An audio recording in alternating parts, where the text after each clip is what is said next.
Monsieur Olivier Leurent, vous êtes le directeur de l'École nationale de la magistrature et vous faites l'honneur de votre présence au CNB aujourd'hui.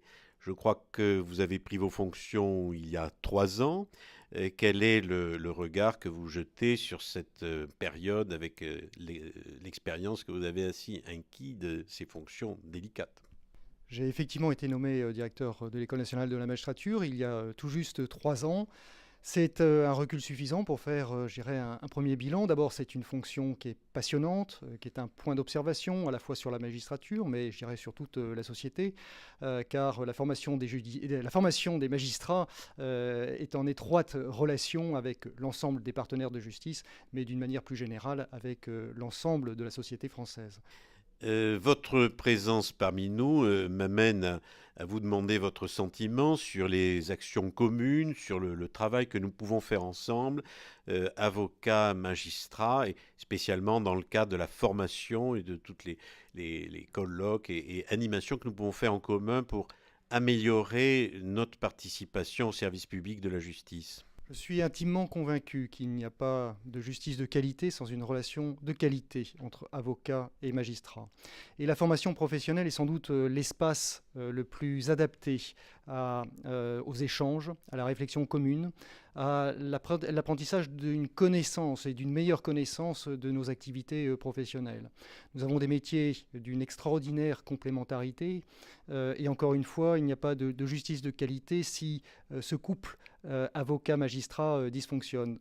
La formation judiciaire, c'est l'espace dans lequel nous pouvons échanger librement, réfléchir ensemble à l'amélioration de nos relations professionnelles. C'est vrai pour la formation initiale, c'est vrai aussi pour la formation continue, bien évidemment.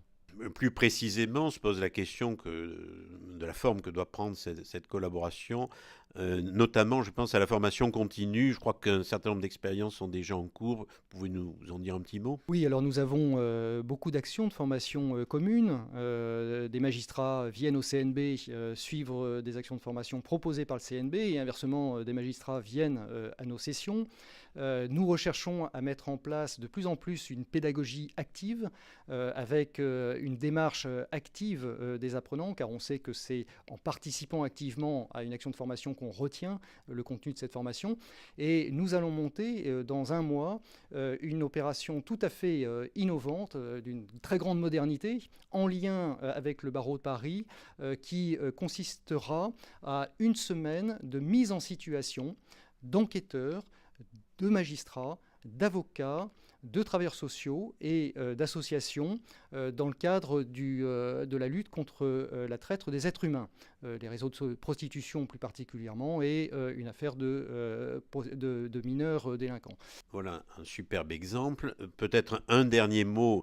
Vous le savez, la question des modes amiables de règlement des litiges est un sujet qui est d'actualité. Le législateur met de plus en plus l'accent là-dessus. Notre profession se pose un certain nombre de questions sur la mise en œuvre de ces modes amiables.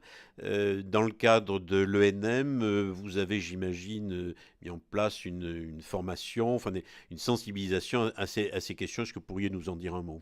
Alors effectivement, nous avons des actions de formation, que ce soit en formation initiale ou en formation continue, qui ont directement trait au mode amiable de résolution des différends, les MARD, et la conciliation et la médiation, qui prend un essor considérable pour vos métiers, mais aussi pour les nôtres.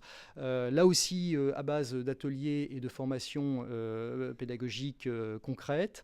Nous avons en parallèle une réflexion sur l'impact de la transition numérique de la justice sur cette question, car on sait que le développement de plateformes numériques de conciliation, de médiation, là aussi, vont profondément modifier les exercices professionnels des uns et des autres.